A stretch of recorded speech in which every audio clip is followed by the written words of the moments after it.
What up, guys? Welcome to the Son of Wanda Bad Batch Season 3, Episode 6 and 7 have dropped, so let's conversationalize.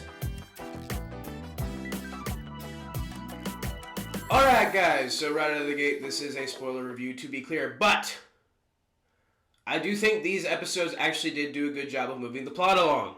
This was not filler, this was necessary.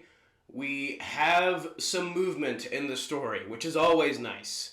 I just wish it happened a little bit before episodes 6 and 7.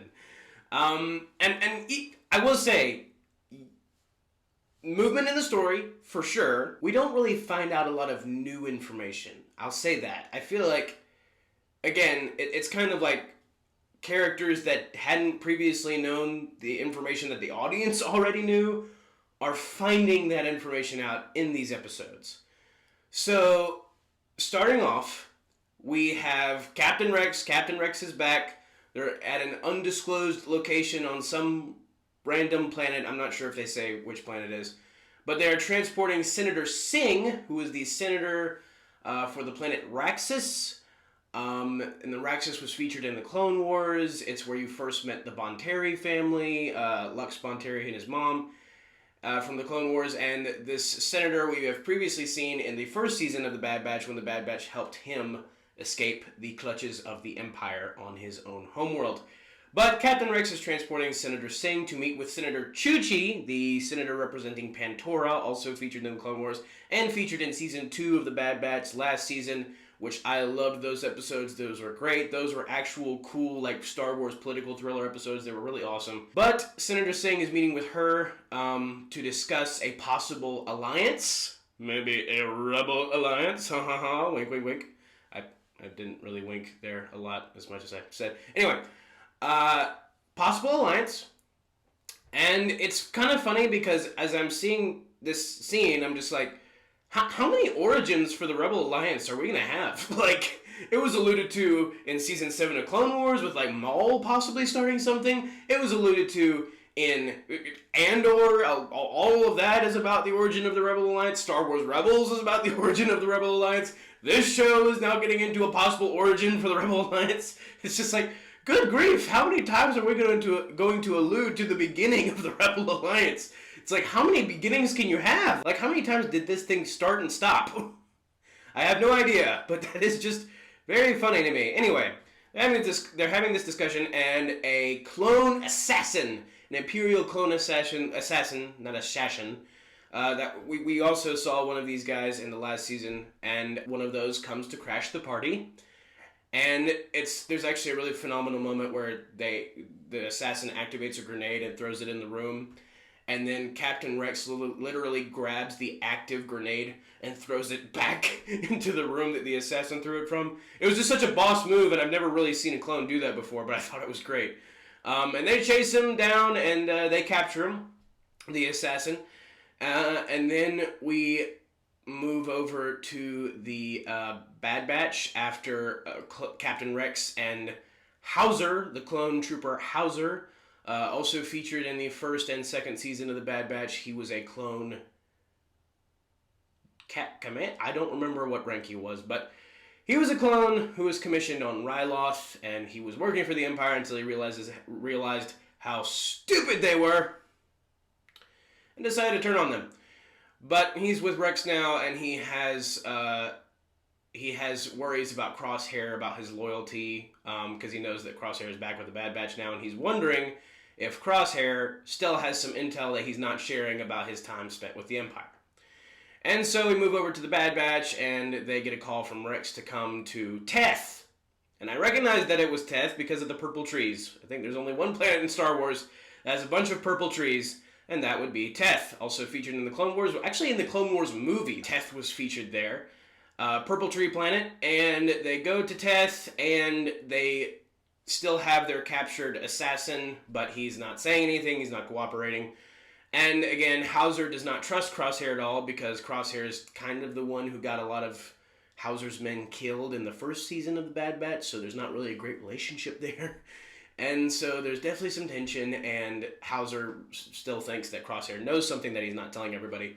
And Crosshair does admit that he actually was almost about to become, or the Empire is trying to get him to become one of these brainwashed clone assassins.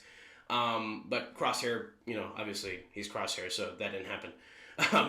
But Crosshair explains the process of they take some random clones, erase their identities, brainwash them completely, and then turn them into assassins. Pretty kick butt ones too.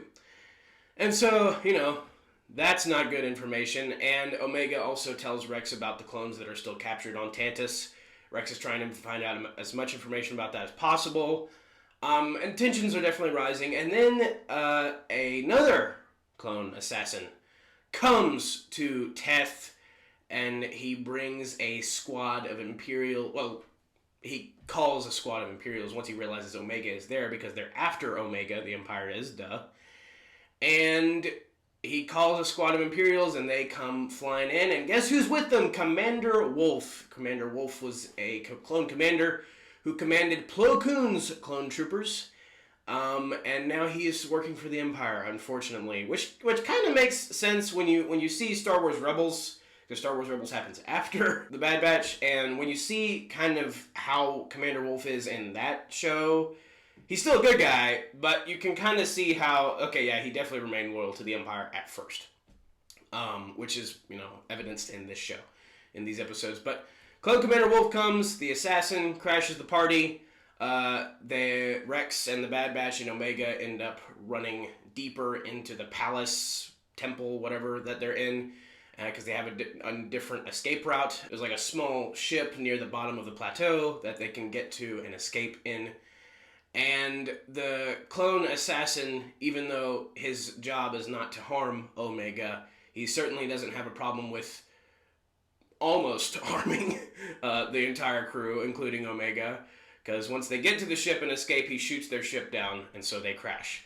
But you could kind of tell right out of the gate that this clone assassin is pretty ruthless. He's a little bit more special than the other clone assassins that we've seen.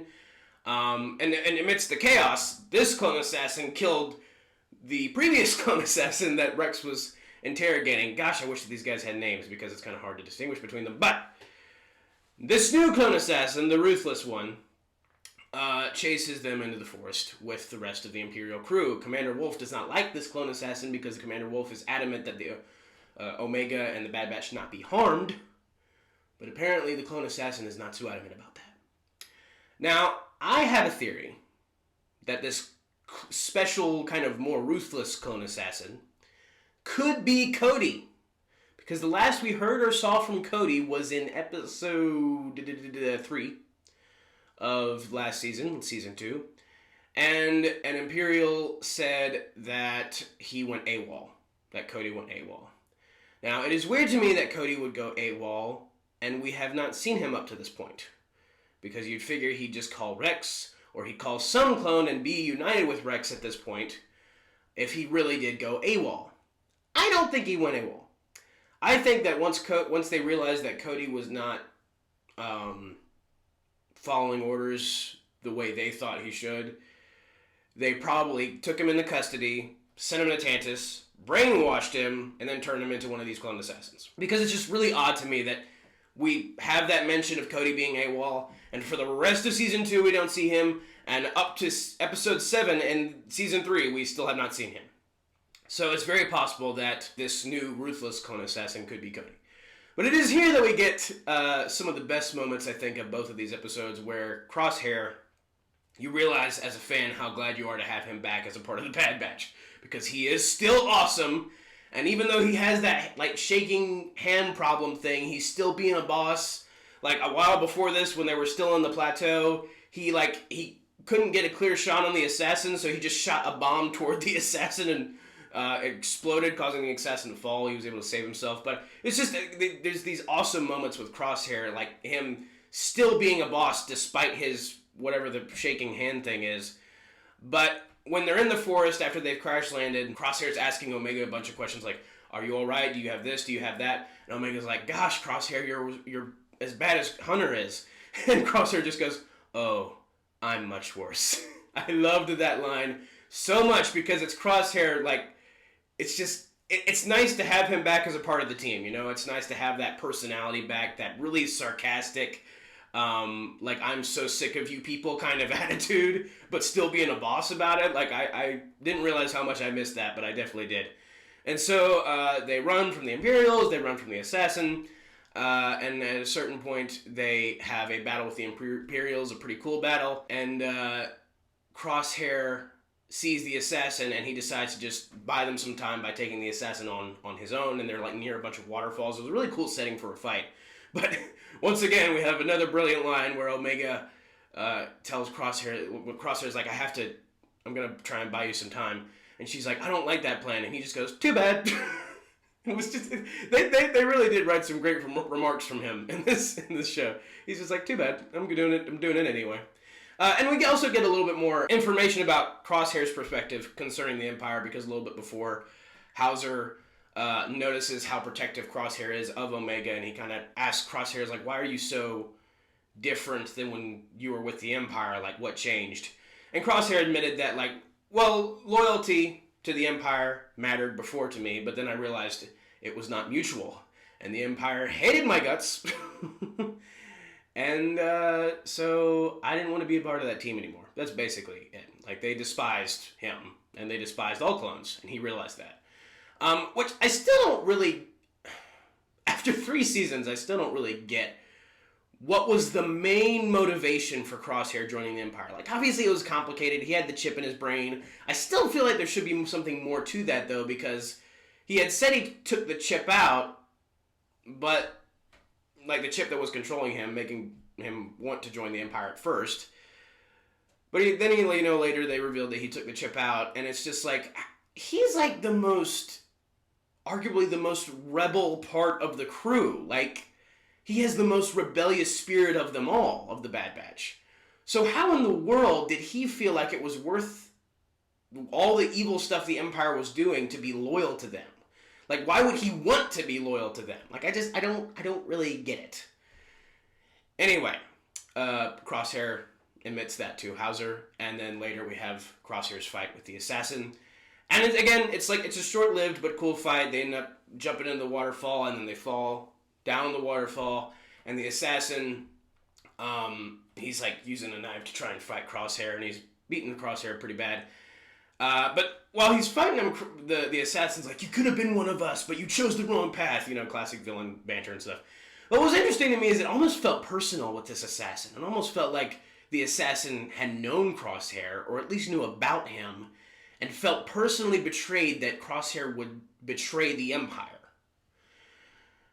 And that's another thing that makes me think this could be Cody. Like, if they did in fact brainwash Cody, maybe Cody still has some kind of memory of Crosshair from his encounter with him during when they both were a part of the Empire before in the last season. And maybe a part of Cody possibly blames Crosshair. I mean, like, I wouldn't really know why, but maybe a part of Cody does because of the messing with his mind. Maybe he blames Crosshair for Cody being brainwashed and being incarcerated by the Empire and turned into this assassin. If, in fact, this assassin is Cody. But Hauser stuns the assassin from behind, and the assassin falls down the waterfall, presumably dies, but we know falling doesn't mean a jack squat in Star Wars. But it does create a full circle arc for Hauser, because he was the one who was so distrusting of Crosshair before, but now he saves Crosshair, having seen that Crosshair has truly changed. And I do like that story arc. That is a nice sentiment. But then Wolf tracks Rex and the Bad Batch down before Echo comes to save them all in another ship. And Rex tries to plead with Wolf and say, the Empire hates all clones. I'm defending our brothers, and you should too, basically.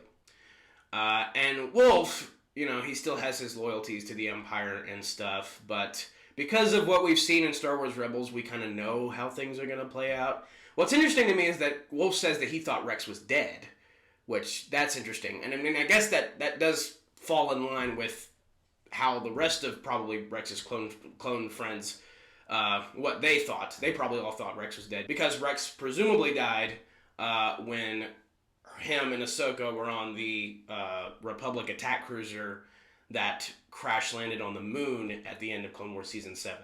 So they are probably, all of Rex's clone friends had previously thought that Rex was dead. So Wolf thought Rex was dead. He sees Rex now. And Rex does end up succeeding, and Wolf decides to stand down and have his men stand down and let Rex escape. And his loyalty to his brothers overcomes his loyalty to the Empire, which is really nice. But again, we knew that was going to happen because of what we see in Star Wars Rebels, and then it is revealed that, of course, the clone assassin survived, because again, falling doesn't mean jack squat in Star Wars, no matter where it is or where they fall into. So he climbs back up on shore. Then we get one last conversation between Rex and Hunter, and it's basically just Hunter's like, come on, Rex, we got to stop this. We just can't beat the Empire. And Rex has the complete opposite viewpoint, where it's like, no, they're going to keep hunting Omega. We have to keep fighting the Empire, and we have to find out why they want Omega so badly. And, Omega had before revealed to Rex about the M count, and Rex didn't know quite what that was. He said he had heard it before. We know what it is. It's the midichlorian count, which tells you how force sensitive you are, basically.